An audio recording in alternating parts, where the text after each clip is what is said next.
Bilangan pasal 9 ayat 15 sampai 23.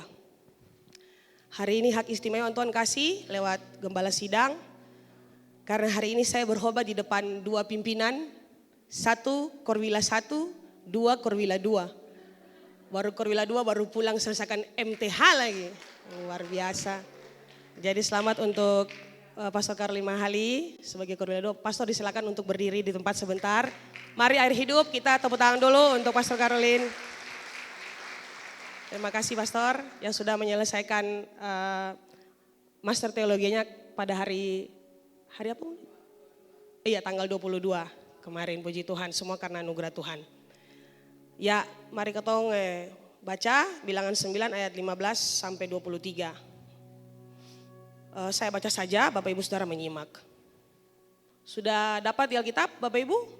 Atau ada di screen? Oh ya, puji Tuhan, terima kasih OPP. Pada hari didirikan kemah suci, maka awan itu menutupi kemah suci, kemah hukum Allah.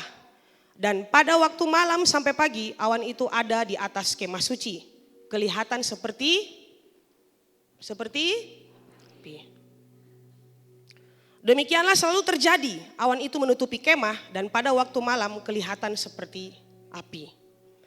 Dan setiap kali awan itu naik dari atas kemah, maka orang Israel pun berangkatlah dan di tempat awan itu berdiam, di sanalah orang Israel berkemah. Atas titah Tuhan orang Israel berangkat dan atas titah Tuhan juga mereka berkemah. Selama awan itu tinggal di atas kemah suci, maka orang Israel memelihara kewajibannya kepada Tuhan dan tidaklah mereka berangkat. Ayat 20. Ada kalanya awan itu hanya tinggal beberapa hari di atas kemah suci. Maka atas titah Tuhan mereka berkemah dan atas titah Tuhan juga mereka berangkat. Ini titah ya, titah Tuhan bukan titah hetari. Ayat 21. Ada kalanya awan itu tinggal dari petang sampai pagi.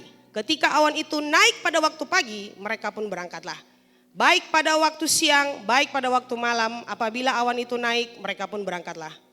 Berapa lama pun juga awan itu diam di atas kemah suci, semua katakan kemah suci. Baik 2 hari, baik sebulan atau lebih lama, maka orang Israel tetap berkemah dan tidak berangkat. Apabila awan itu naik, barulah mereka berangkat. Ayat terakhir. Atas titah Tuhan mereka berkemah dan atas titah Tuhan juga mereka berangkat. Mereka memelihara kewajibannya kepada Tuhan menurut titah Tuhan dengan perantaraan Musa. Puji nama Tuhan. Jadi yang ikut komsel gabungan minggu lalu, Bapak Ibu Saudara pasti sudah tahu, saya minggu lalu bahas soal ini di ibadah komsel gabungan tentang pilar anugerah, tiang awan dan tiang api.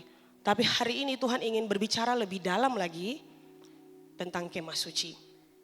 Jadi mungkin seperti episode ya. Puji Tuhan. Tapi khotbah saya pagi ini saya berjudul agak lain. Semua bilang? Nah itu dia agak lain ya. Agak lain gitu ya. Jadi bilang kiri kanan agak lain. Ya mungkin kalau orang lihat saya punya topik ini apa. Nah itu saya orangnya suka bikin topik yang judul yang penasaran. Kira-kira, ini saya kira-kira saja supaya Anda ada bayangan. Gambaran yang tadi kita baca ini akan... Ini kemah suci dan ini awan di atasnya. Sebenarnya awan ini dia harusnya bentuknya pilar.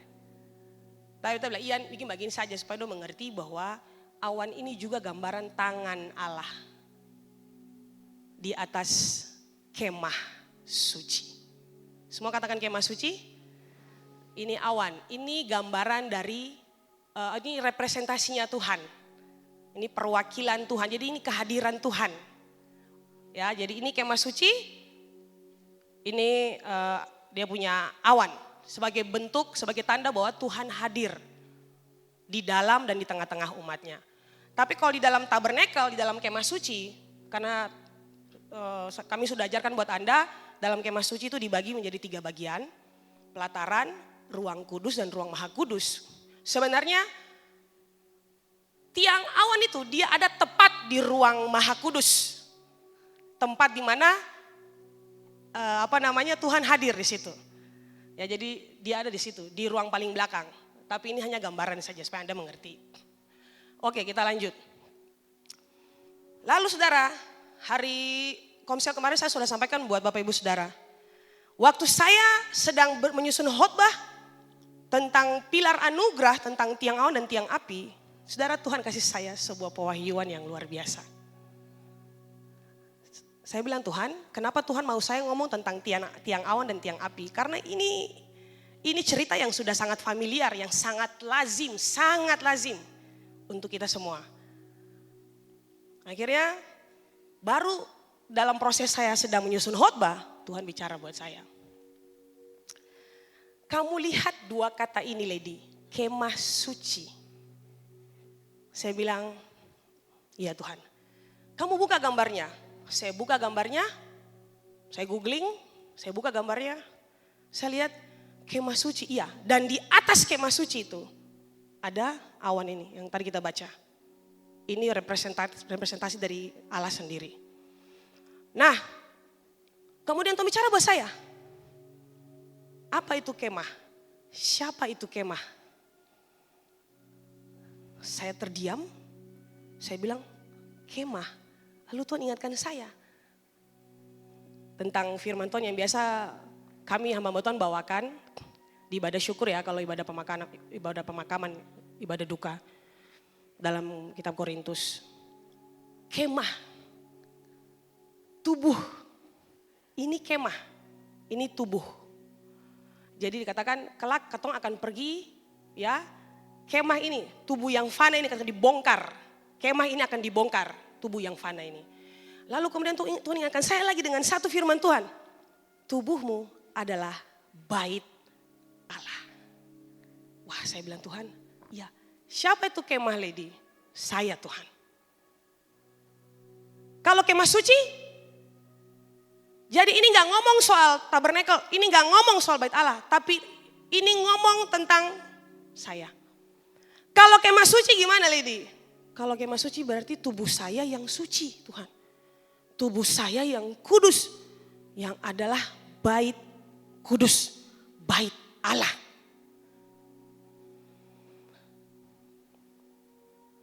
Saya bilang, Tuhan, luar biasa, ini pewahyuan yang sangat luar biasa. Jadi Tuhan katakan, selama kemah tempat kediaman kita, tubuh kita, hidup kita ini kita jaga kesucian dan kekudusannya, maka anugerah penyertaan Tuhan seperti awan menudungi, melindungi, menutupi, memayungi, menyelimuti, itu ada dalam kehidupan orang-orang yang menjaga kekudusan hidupnya.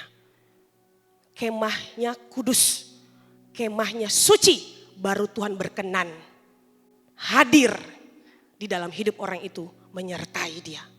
Karena Allah hanya hadir.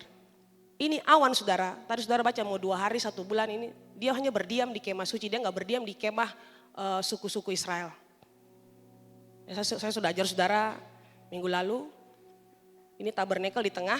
Utara, timur, selatan, barat. Tuhan Allah atur suku mana yang berkemah di utara. Suku mana yang berkemah di. Jadi semua ada aturan. Tuhan Allah itu tertib. Sangat tertib. Jadi saudara, luar biasa. Jadi beberapa lagu tadi juga, wah luar biasa, saya diberkati sekali karena memang cocok dengan saya punya khotbah.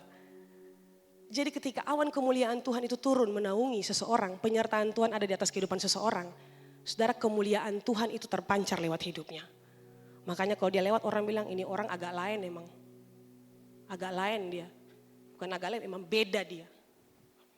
Jadi saudara, notice ya, anugerah penyertaan Tuhan itu penyertaan Tuhan. Anugerah penyertaan Tuhan itu istimewa bagi orang yang menjaga kekudusan hidupnya. Kejadian 49 ayat 22 sampai 26. Ada di slide? Ya. Saya akan mengambil contoh kasus Yusuf. Saya akan ngomong Yusuf sebagai contoh kasus bagaimana sih orang yang ditudungi tangan Allah itu dia disertai Allah dan dia berhasil. Yusuf, kita baca. Yusuf adalah seperti pohon buah-buahan yang muda. Pohon buah-buahan yang muda pada mata air. Dahan-dahannya naik mengatasi tembok. Walaupun pemanah-pemanah telah mengusiknya, memanahnya dan menyerbunya, namun panahnya tetap kokoh dan lengan tangannya tinggal liat oleh pertolongan yang maha kuat. Pelindung Yakub oleh sebab gembalanya gunung batu Israel. Oleh Allah ayahmu yang akan menolong engkau, dan Allah yang Maha Kuasa yang akan memberkati engkau dengan berkat dari langit di atas, dengan berkat samudra raya yang letaknya di bawah, dengan berkat buah dada dan kandungan.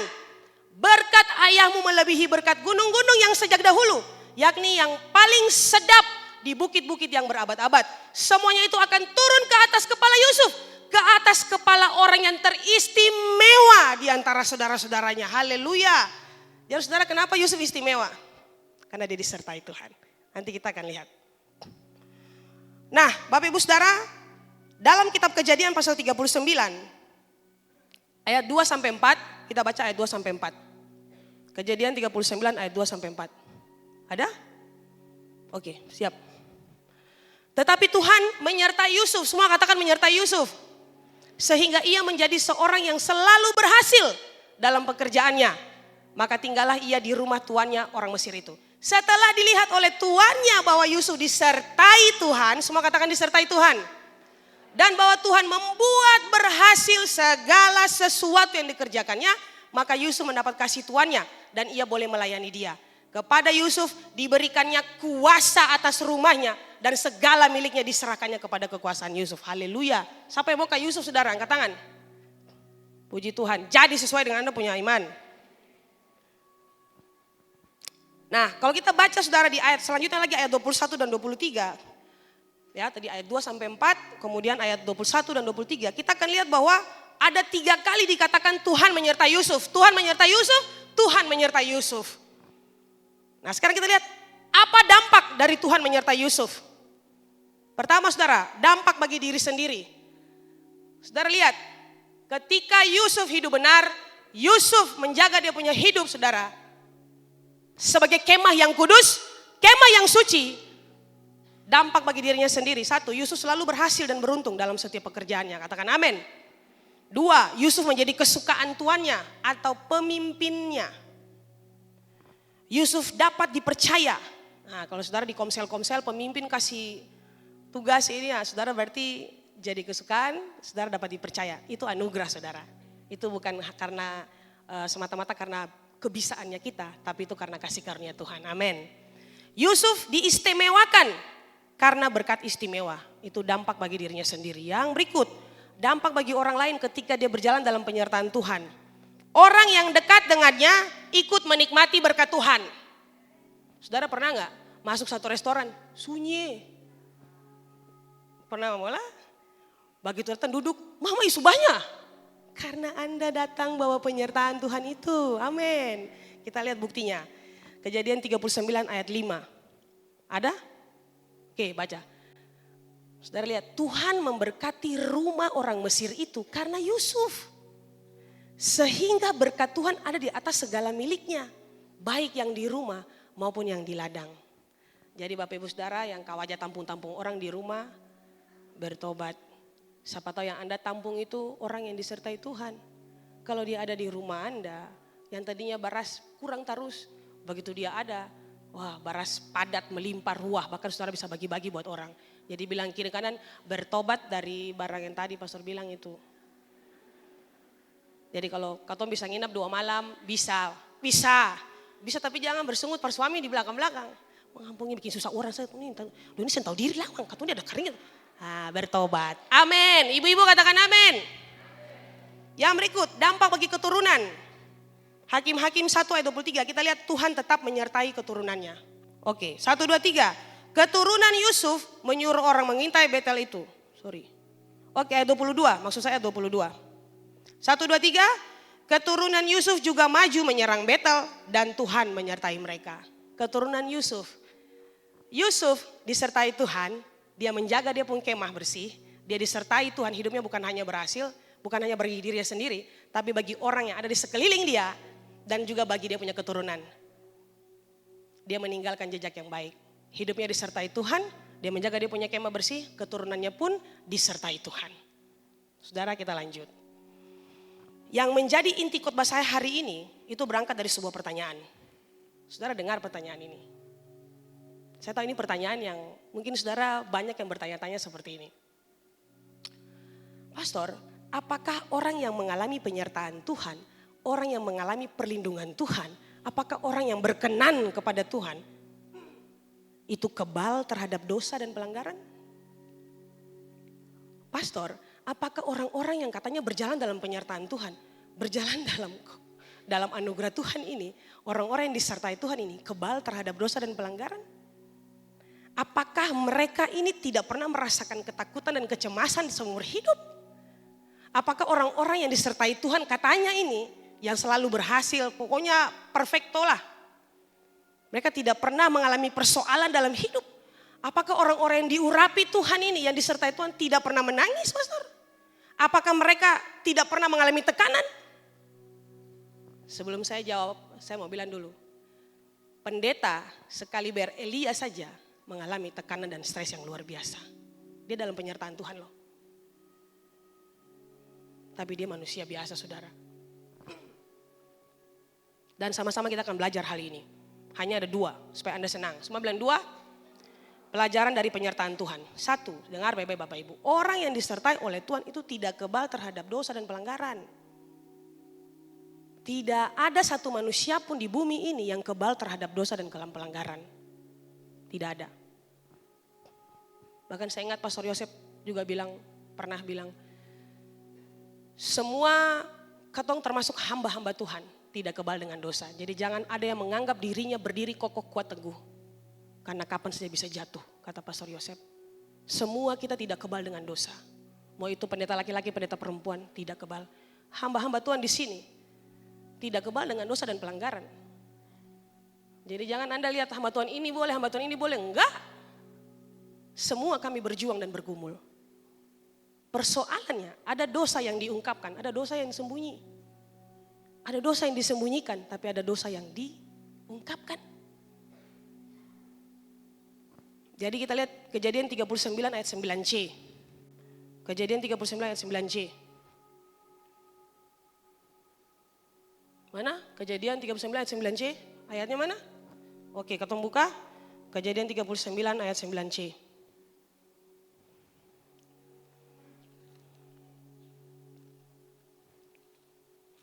Kalau sudah ketemu katakan amin. Kejadian 39 ayat 9 bagian C. Bagaimanakah mungkin aku melakukan kejahatan yang besar ini dan berbuat dosa terhadap Allah? Wah, ini perkataannya siapa Bapak Ibu? Yusuf. Saudara, kalau kita ngomong soal Yusuf, saya ingat almarhum Bapak Gembala. Bapak bilang, banyak laki-laki ini berdalih soal pastor, logika sajalah. Kalau kucing lihat tulang ikan, sing mungkin tulang ikan itu dibiarkan nganggur, pastor. Tapi Bapak bilang, kalau Yusuf bisa, berarti ketong juga bisa, Bapak bilang. Yang laki-laki ya. Dan Bapak bilang, Bapak Ibu tidak percaya? Ini saya yang berdiri di muka, ini Yusuf juga. Bapak bilang, waduh, tepuk tangan dulu buat Tuhan Yesus.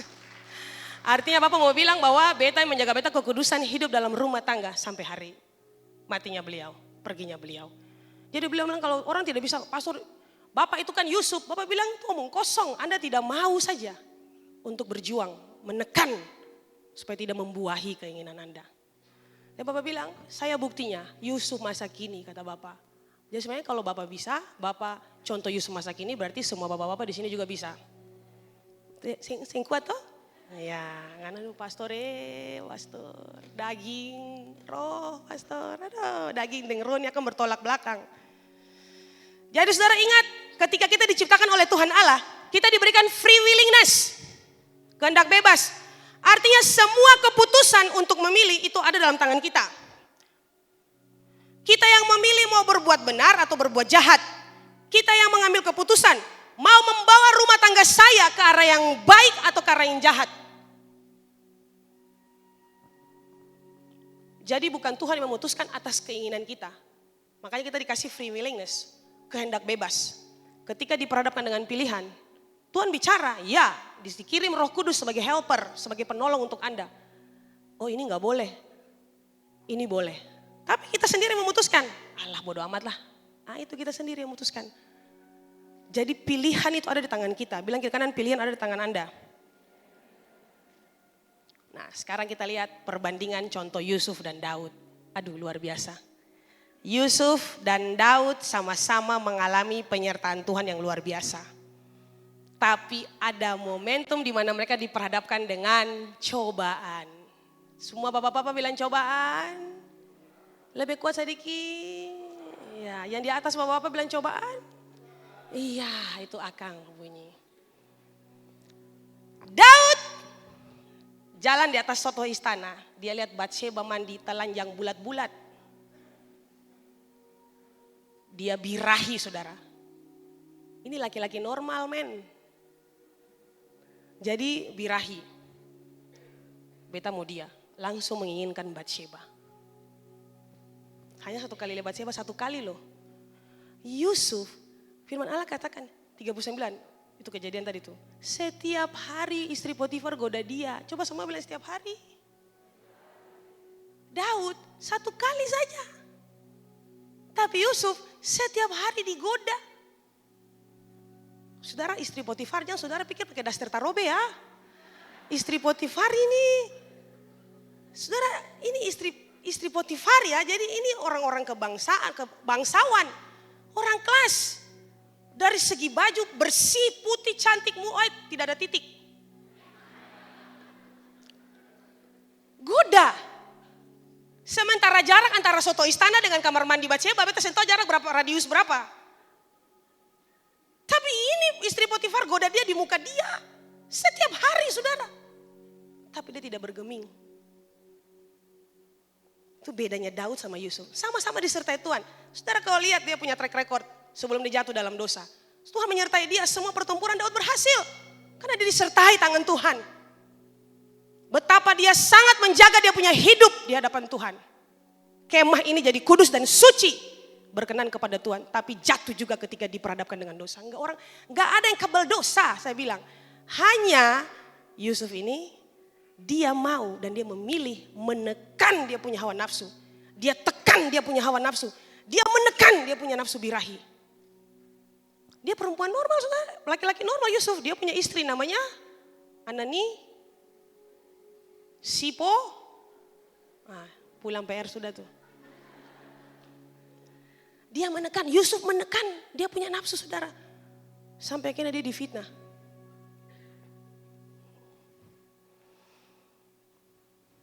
Jadi Yusuf bukan laki-laki yang normal. Yusuf laki-laki normal. Jadi kalau di sini dibilang alasannya pastor, katanya laki-laki normal pastor. Jangan, saudara. Bapak-bapak shalom. Kuat, shalom. Kalau Yusuf bisa, Bapak Gembala bisa, Anda juga bisa. Amin. Jadi hilangkan scroll TikTok gadis-gadis yang sedikit-sedikit telanjang, semi-semi telanjang. Hilangkan dalam nama Yesus kalau Anda tidak mau jatuh lebih dalam. Amin. Jadi saudara mengucap syukurlah dengan istrimu. Bersyukur dengan istrimu. Amin. Istri-istri bersyukur dengan suamimu. Tuhan Yesus amin. Ampun, minta ampun ya.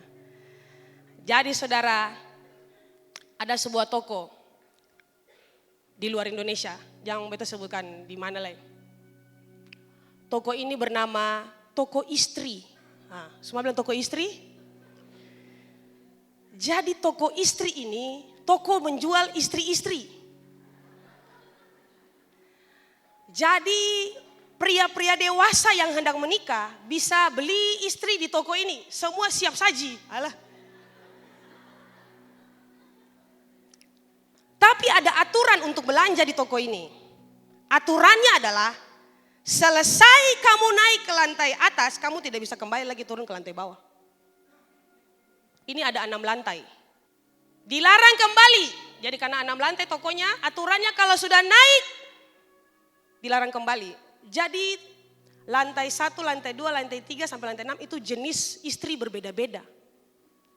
Tapi saudara tidak bisa pilih sampai atas baru turun bilang sebelum bayar. Beta pilih istri yang lantai 4, no. Kalau sampai lantai 2 beta pilih ini langsung ada kasir, langsung bayar istri. Langsung pulang nih istri tuh kawin dia. Nah itu akan buat aturan. Jadi ceritanya ada seorang pria ini, dia ingin membeli istri di toko istri ini. Dia masuk di pintu lantai 1. Pintu tersebut bertuliskan jenis istri yang cantik dan wangi. Wah. Semua yang laki-laki bilang ini pertama dan harus. Perempuan yang menjadi beta istri itu pertama harus cantik. Sudah cantik, wangi lagi. Mas apa yang saya mau? Dia bilang, contoh saya ini, anggap saya dia nama siapa ya? Abarang lah. Abarang bilang, ini kalau lantai 1 saya sudah cantik dan wangi. Ini lantai 2 pasti spektakuler ini. Oh, dia naik lantai 2, tak. Sebelum masuk di lantai 2, saudara ada pintu, sampai lantai 2 mau masuk tokonya ini, mau masuk dia punya tokonya ya. Dia pintu, di depan pintu ada tulisan. Istri cantik, wangi, cerdas. Wah, ini sudah yang kita tunggu-tunggu. Kalau kita istri bodok di rumah, kata baku malawang terus, baku malawang terus, bicara saya nyambung, saya nyambung, jengkel sekali, bicara harus diulang-ulang. Bukan begitu bapak-bapak? Bukan. Wah ini sudah nih, cantik, wangi, cerdas. Lantai 2 dia bilang, bapak ini kalau sampai beta lantai 3, ini pasti lebih dahsyat ini. Sempuas, naik lantai 3. Sampai lantai 3, tulisan di pintu, istri cantik, wangi, cerdas, pintar masak. Waduh. Hei, karena tanggal tua saya bisa makan di luar, beta harus cari istri yang pintar masak. Itu lantai berapa tuh? Hafal ya? Dia bilang, mama ini kalau sudah pintar masak, lantai 4 ini pasti lebih dahsyat. Pokoknya semakin ke atas ini semakin baik, sudah semakin bagus. Dia naik ke lantai 4. Sampai lantai 4, tulisan di pintu, istri cantik, wangi, pintar atau cerdas, pintar masak, dan servis memuaskan. Mamai. Kalau servis tidak memuaskan, servis over. Servis memuaskan, mama ini akan sudah nih yang beta tunggu-tunggu. Ini inti dari pernikahan. Servis memuaskan. Wah, ini servis, saudara pikirannya melayang kemana-mana terlalu ya. Servis itu kan melayani cuci piring, cuci baju, semua itu servis. Pelayanan memuaskan. Dimulai dari suami istri di tempat tidur sampai di luar kamar maksudnya. Lalu dia bilang lantai 5 ini Tuhan, ini semakin ini di atas ini kayaknya spektakuler. Sampai ke lantai 5, istri cantik, wangi, smart, pintar masak, servis memuaskan, dan sangat bersih. Laki-laki mana yang suka perempuan bersih? Semua laki-laki suka perempuan bersih dan wangi. Tuhan ini minta ampun juga Bapak. Tuhan terima kasih lah, toko ini yang paling luar biasa. Tuhan terima kasih Tuhan menghadirkan toko ini buat beta pun kehidupan. Dan puji Tuhan toko itu yang ada di Indonesia.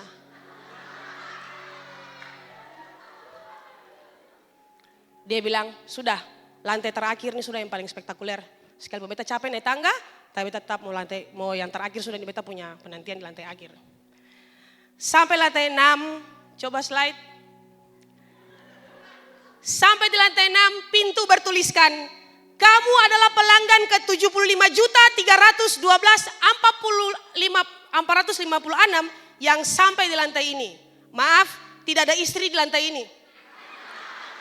Lantai ini hanya membuktikan bahwa laki-laki tidak pernah. Itu dia. Tepuk tangan dulu buat istri-istri semua, ibu-ibu, perempuan-perempuan di muka bumi ini.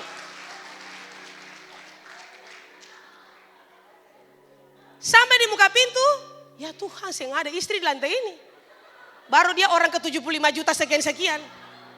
Sial. Karena aturannya adalah tidak bisa turun, sial keseng. Apes kan katanya orang Jakarta bilang. Karena aturannya bisa pilih di lantai lain lagi. Saya di situ saya bayar di toko itu, di lantai itu. Akhirnya turun saya bawa istri, saya bawa apa-apa.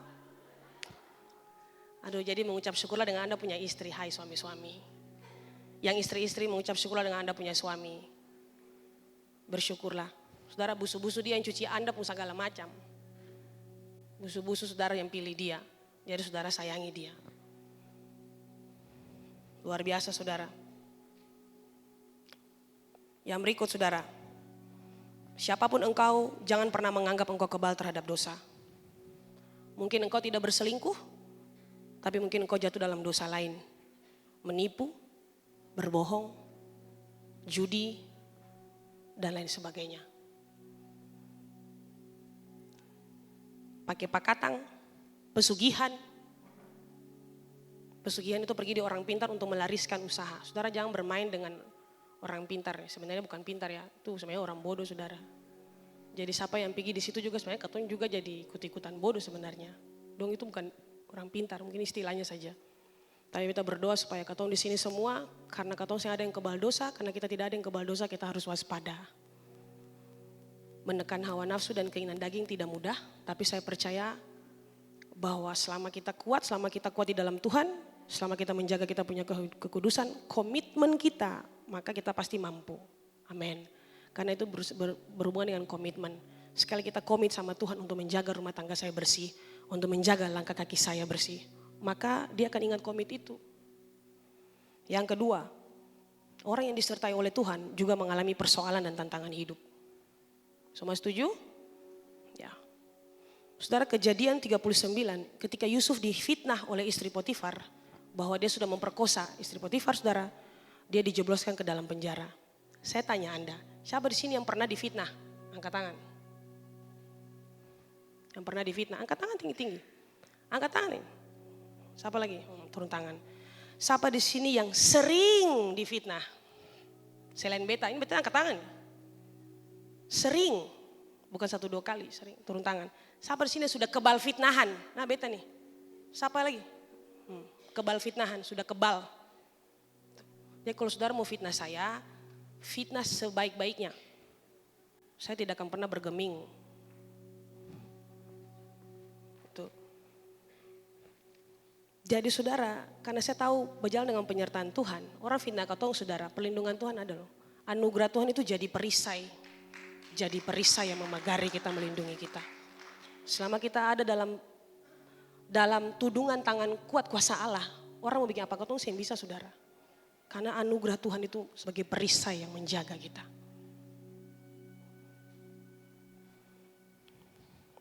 Orang yang disertai Tuhan juga bisa menangis. Mereka juga punya perasaan takut, cemas, stres. Saudara pikir Yusuf ketika dituduh dan dijebloskan ke dalam penjara, dia difitnah, dia dijebloskan ke dalam penjara. Saudara pikir dia bahagia di penjara? Enggak, dia manusia biasa saudara. Saudara bisa rasa tidak berbuat tapi dijebloskan ke dalam penjara. Betapa hancurnya. Yusuf juga merasa takut dan cemas dalam hidupnya ketika dia dibuang oleh saudara-saudaranya saudara. Tapi dia memilih, semua katakan memilih, untuk percaya kepada Tuhan. Daud juga sama, ketika dia diperhadapkan dengan persoalan yaitu Goliat, dia memilih untuk percaya kepada Tuhan. Makanya ketika dia dari barisan Israel, dia turun ke dalam lembah itu Rafidin untuk berperang. Dia turun sambil dia menyanyikan Mazmur 23. Tuhan adalah gembalaku, takkan kekurangan aku. Dia turun ke lembah itu saudara untuk berperang dengan Goliat sambil dia menyanyikan Mazmur 23. Dalam lembah bayang-bayang maut, aku tidak takut bahaya, sebab engkau besertaku. Gadamu dan tongkatmu, itulah yang menghibur aku. Dia punya persoalan, tapi dia punya pegangan, yaitu firman Allah. Apa pegangan saudara ketika dalam persoalan? Masih firman Allah kah? Masih perkataan Tuhan kah yang Anda pegang? Tokoh lain, Abraham juga merasa cemas saudara ketika Tuhan meminta anaknya Ishak. Bapak mana yang ketika minta anak dikorbankan, dibakar, happy? Enggak ada saudara. Setelah penantian yang panjang puluhan tahun, 25 tahun, kemudian dia harus mengorbankan, membakar anaknya, dia sendiri yang bakar anaknya hidup-hidup. Bapak mana saudara yang tidak hancur? Tapi Abraham memilih untuk percaya kepada Tuhan. Jadi saudara, persoalan tidak boleh sampai melumpuhkan kita. Bedanya orang yang disertai Tuhan dengan orang yang tidak disertai Tuhan adalah orang yang mengalami penyertaan Tuhan karena dia dapat berkat istimewa, kekuatannya juga spesial. Kekuatan yang dia punya juga istimewa. Tapi kalau orang tidak disertai Tuhan saudara, dia cepat lumpuh, dia cepat down, dia cepat drop, dan dia cepat putus asa. Kenapa? Sudah hidupnya salah, gaya hidupnya salah, dan dia sedang tidak dalam penyertaan Tuhan saudara. Sehingga panah dari segala macam arah membuat dia jadi drop. Bahkan mungkin ending yang paling fatal, dia memilih untuk bunuh diri. Nah, anak muda shalom. Tadi malam kita sudah ngomong tentang cinta dan kebutuhan. Jadi saudara jangan takut tentang jodoh. Yang bujang-bujang, kalau duduk sebelah kiri kanan bujang juga bilang jangan takut soal persoalan jodoh. Yang suri kawin jangan bilang, jangan takut soal jodoh. Bilang kuat-kuat, jangan takut soal jodoh. Dekat dengan Tuhan supaya Anda bisa dengar suara Tuhan. Ini beta pun jodoh kaseng, asal comot saja. Minta dari Tuhan supaya Anda tahu tandanya. Amin. Karena gak semua teman chatmu itu akan jadi suamimu. Gak semua teman chatmu akan jadi istrimu. Jadi jangan terburu-buru, jangan gegabah. Saya pernah bilang kan, kadang kita dipertemukan tapi bukan untuk dipersatukan. Jadi jangan gegabah. Makanya banyak yang terjebak kan. Bilang kiri kanan, Ale terjebak kasih. Hati-hati, yang muda-muda bilang hati-hati. Orang tua kalau duduk di sebelah yang muda-muda bilang dia hati-hati. Tolong orang tua. Dengar baik-baik anak-anak muda. Yang baru datang di depan pintu hatimu itu namanya tamu. Karena dia cuma bertamu, karena dia cuma bertamu, kasih kopi bukan hati.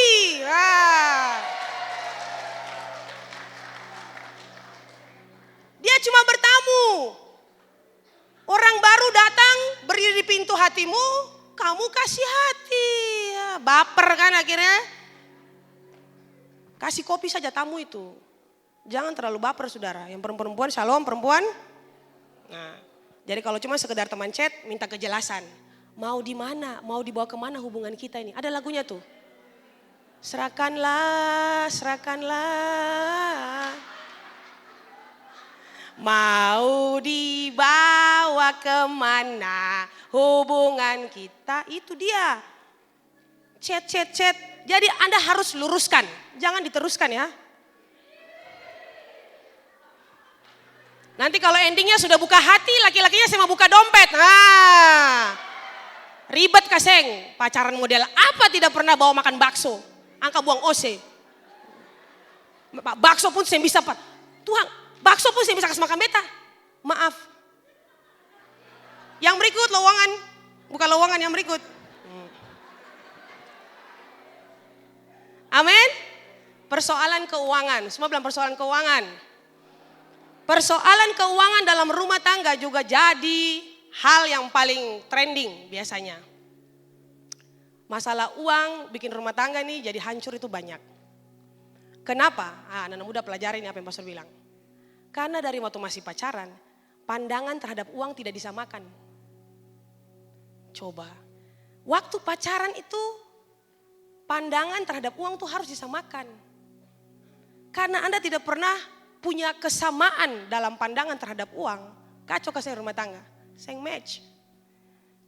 Maka dari waktu pacaran, ya atau mungkin anak-anak muda lihat saudara punya orang tua mungkin berantem terus soal uang, ada baras uang segala. Dari sekarang nih pacaran beta ajar saudara. Waktu pacaran nih bilang dia, mari katong sama-sama pandang uang. Kalau saudara lihat, kalau yang pasangan pandang uang, misalnya angkat uang ya, uang gini. Uang. Lalu pasangan pandang, ini. Kalau cowoknya pandang uang, lalu ceweknya pandang uang. Ini akan jadi persoalan dalam rumah tangga. Kenapa? Itu dia. Lalu kalau cowoknya pandang uang, puji Tuhan. Tapi ceweknya pandang uang,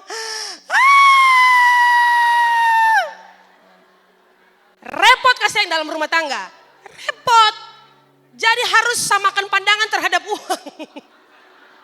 Uang selalu jadi masalah paling utama dan paling penting dalam keluarga.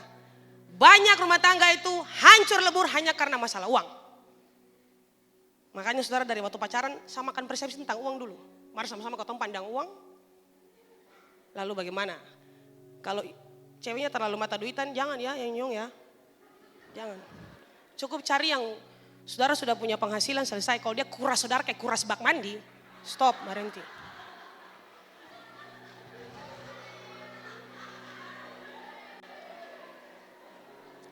Saudara tadi malam itu Kak Ike sebagai narasumber di kami punya kegiatan gathering and sharing. Beliau ngomong tentang cinta dan kebutuhan. Bagus sekali saudara. Dan beliau ngomong tentang love language, bahasa cinta, bahasa kasih. Baik itu dengan pasangan, suami istri. Beliau sudah ngomong tentang suami istri juga. Sudah mempersiapkan. Terus ngomong tentang bahasa cinta orang tua dengan anak. Semua. Nah kadang saudara, kita tuh gak cinta, kita hanya butuh. Nah ini persoalan kalau dibawa ke dalam rumah tangga. Kita gak bisa bedakan, beta ini sebenarnya cinta dia kah, beta cuma butuh dia.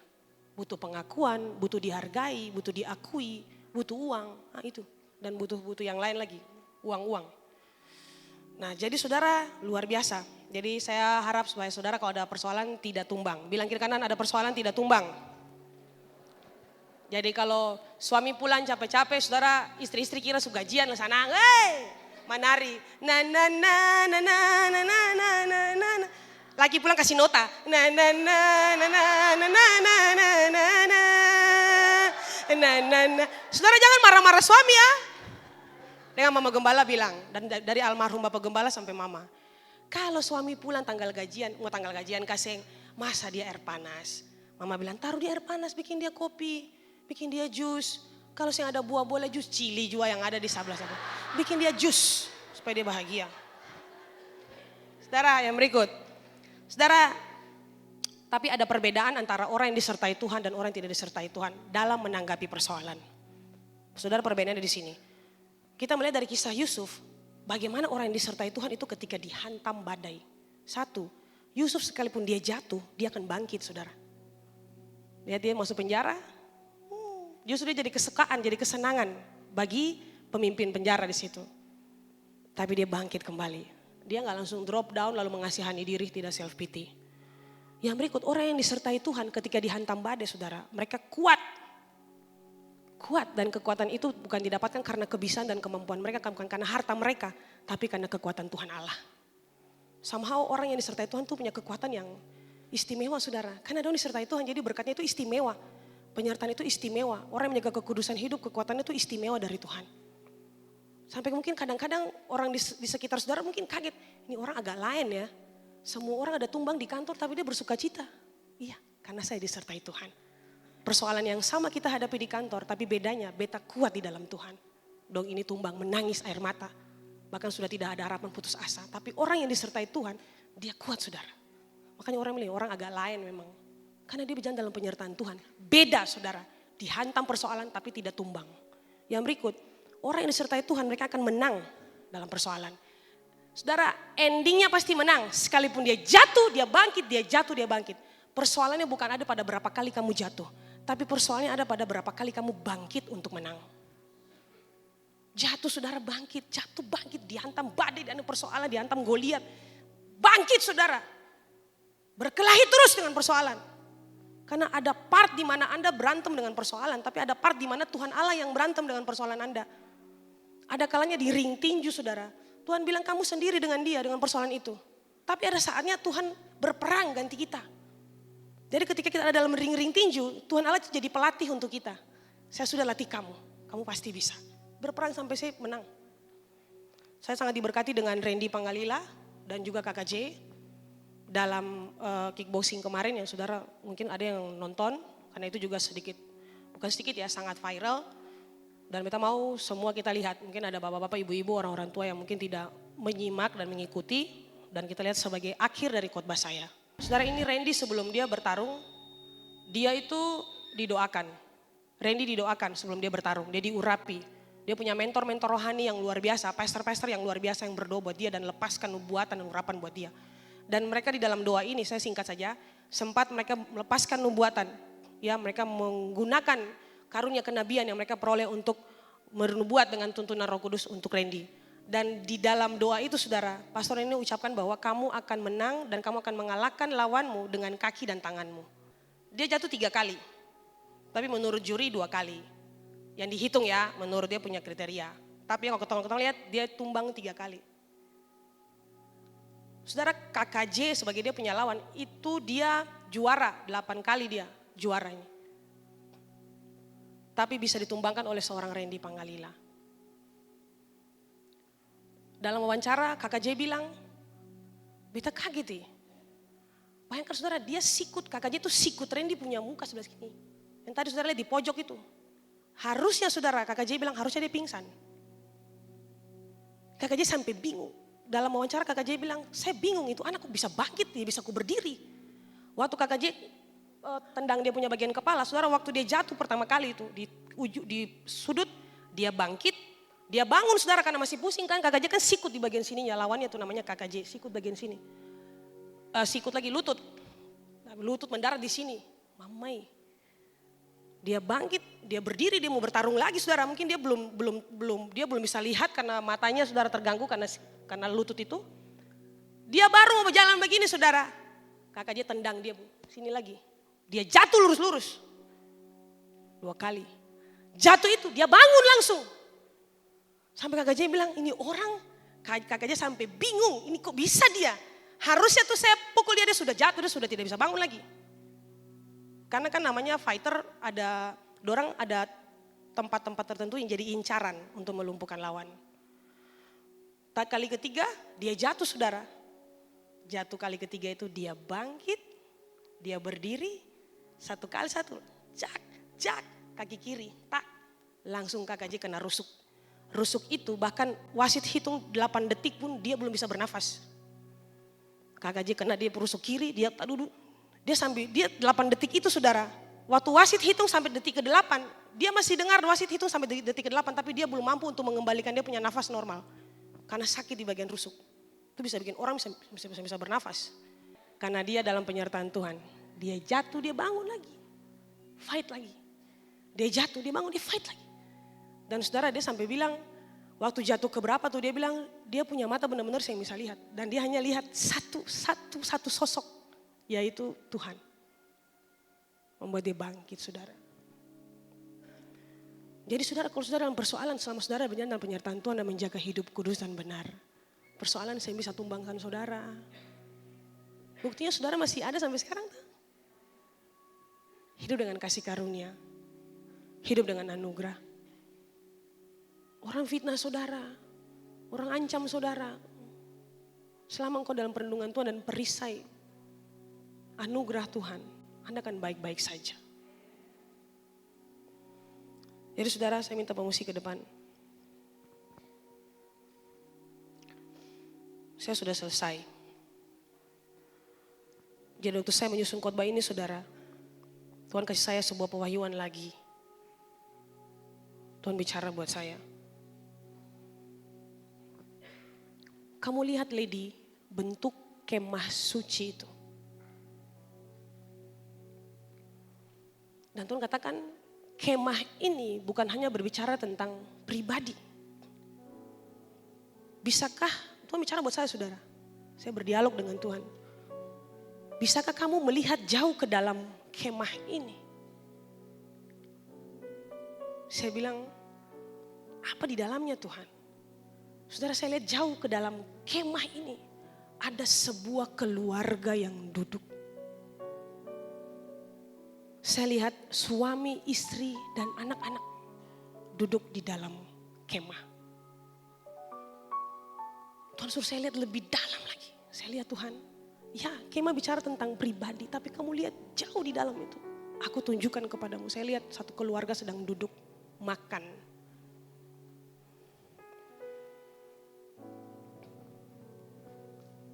Lalu saudara, Tuhan bilang buat saya, bisakah kamu bayangkan kalau seorang kepala keluarga, suami atau istri menjaga hidupnya kudus, keluarganya kudus, kemahnya kudus. Dapatkah kamu bayangkan betapa besar kasih karunia-Ku bagi rumah tangga itu? Bukan hanya satu pribadi. Kamu bayangkan kalau kepala keluarga menjaga dia punya hidup bersih. Kau bisa bayangkan satu keluarga ini dalam penyertaan, bahkan keturunannya pun semua dalam penyertaan-Ku. Anugerah kemurahan Tuhan, perlindungan Tuhan. Maka bukan hanya papanya, istrinya, bukan hanya papanya, ibunya. Anak-anak semua berhasil seperti Yusuf. Keturunannya berhasil seperti Yusuf. Tapi ada satu hal yang Tuhan bicara buat saya saudara, satu lagi. Tuhan bilang, Kamu lihat kalau rumah tangga, kemah, tempat keluarga berdiam, ini dikotori, bagaimana nasib keluarga ini? Bukan hanya suami istri, tapi anak-anaknya, keturunannya. Kalau tidak ada dalam payung penyertaan Tuhan, apa yang akan terjadi? Saudara, kesimpulan dari pewahyuan ini, saudara, dengar baik para kepala keluarga suami istri. Jaga kekudusan hidupmu, jaga hidupmu berkenan kepada Tuhan. Mama Gembala sering katakan, hidup kita ini hanya karena kasih karunia Tuhan. Kita melayani Tuhan itu kasih karunia Tuhan. Kita ada di sini sepanjang usia, sampai usia tahun ini kita ada itu kasih karunia Tuhan. Jadi mari sama-sama kita menjaga kasih karunia Tuhan itu. Dan mama katakan, jangan kita menyelewengkan anugerah. Bukan saya bicara buat Anda, saya juga sama. Semua hamba-hamba Tuhan. Kami dikasih penguatan, dikasih motivasi sama Gembala Sidang. Untuk ayo ketemu sama-sama menjaga kasih karunia Tuhan dan jangan diselewengkan. Karena tadi saya bilang, gak ada yang kebal dosa. Masalahnya ada dosa yang terang-terangan dibukakan, ada yang disembunyikan, kompromi dengan kejahatan, kompromi dengan jemaat dalam berbuat dosa, kompromi simpan dosa, menipu gembala, menipu. Jadi saudara Tuhan bilang, jaga langkah kakimu terhadap kejahatan, dosa dan pelanggaran. Jaga kemahmu supaya tetap kudus. Jangan kotori saudara. Jangan cemari tempat tidurmu dengan perselingkuhan. Kalau kamu mau lihat anak-anakmu diberkati Tuhan. Jangan terlibat pornografi dan masturbasi. Hai para ayah, suami-suami, anak-anak muda. Jangan terlibat hal-hal kotor dalam pekerjaanmu. Jangan kompromi dengan kejahatan di mana saja. Jaga kemah keluargamu supaya perkenanan Tuhan tetap ada. Dan ketika apapun yang kau minta, kau panjatkan dalam doa. Tuhan kasih untuk dan kepada anak-anakmu sesuai dengan doamu. Jadi hai para kepala keluarga, suami istri dengar ini. Jaga kemah keluargamu. Tetap kudus dan berkenan kepada Tuhan. Dengar ini baik-baik. Jangan bawa keluargamu dan keturunanmu untuk hidup dalam dosa dan menuai apa yang kamu sendiri perbuat. Jangan jadikan rumahmu tempat untuk berbuat dosa dan pelanggaran. Kumpul kebo, gosip dan gibah di rumahmu, di kemahmu. Bicara kejatuhan orang, bicara gereja, bicara gembala, fitnah sana sini.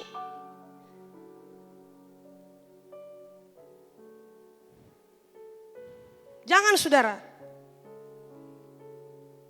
Jangan mengajak seisi keluargamu untuk kompromi dengan apa yang kamu lakukan. Jangan ajak anak-anak Anda terlibat untuk membenci orang ini, orang itu dan lain sebagainya. Jaga kemahmu, jaga keluargamu tetap kudus. Karena Yusuf disertai Tuhan dan keturunannya pun disertai Tuhan. Kalau Anda kotori keluargamu, kemah tempat tinggalmu, mau jadi apa anak-anakmu nanti? Selamat menuai kalau Anda berbuat baik dan hidup dalam kebenaran. Tapi selamat menuai juga kalau Anda sudah terlanjur mengotori kemahmu. Jaga rumahmu, jangan main king di rumahmu. Engkau buka rumahmu untuk beribadah, bukan main king.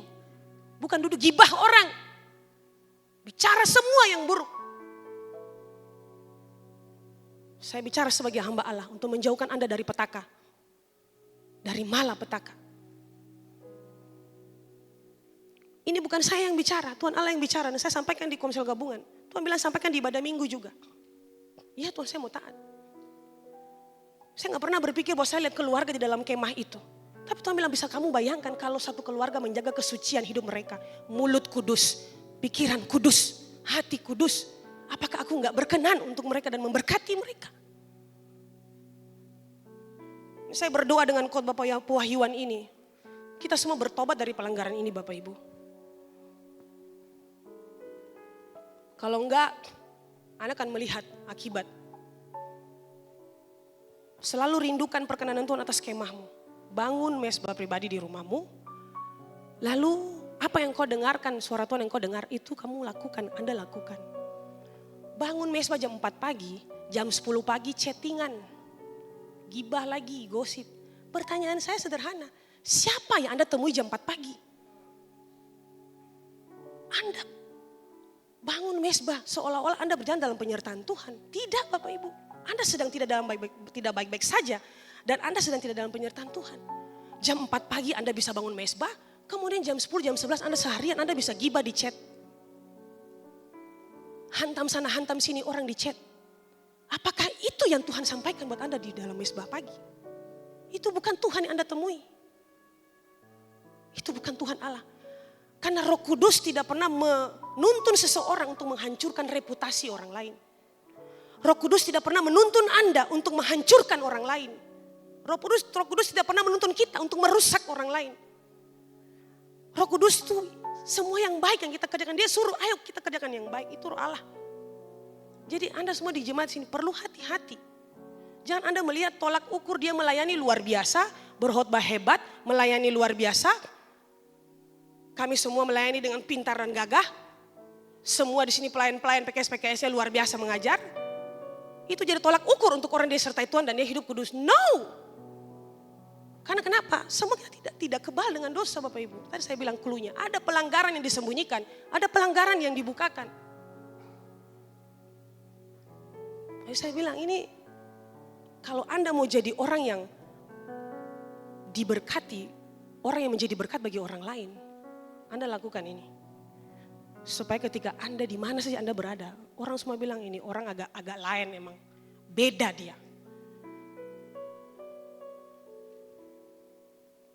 Karena percuma Bapak Ibu, kita cakap menasihati orang lain, tapi keluarga kita hancur, percuma.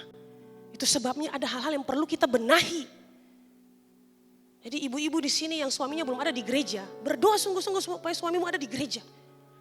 Dia harus dengar ini berita baik.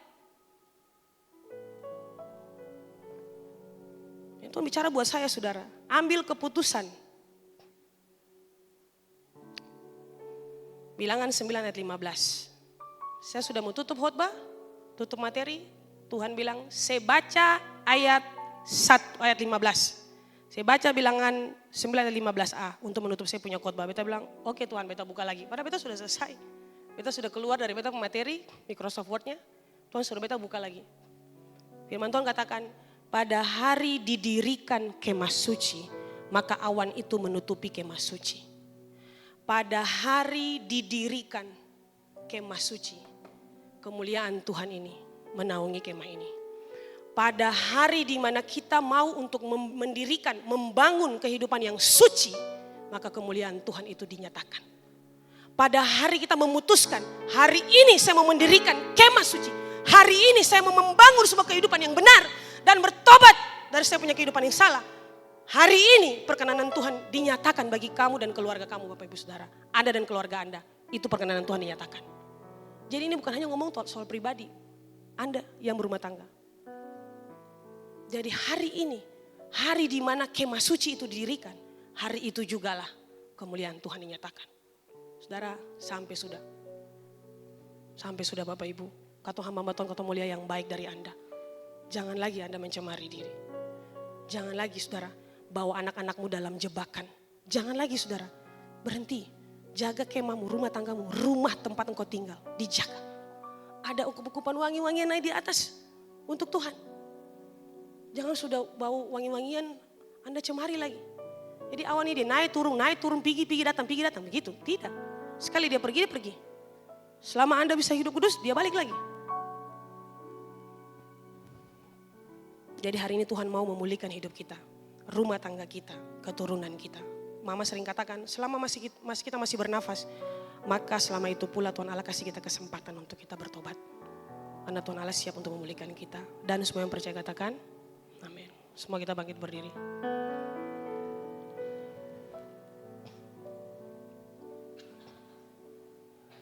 Saudara, bolehkah saya tahu berapa banyak di antara Bapak Ibu Saudara yang sangat diberkati dengan pewahyuan? Puji Tuhan Yesus.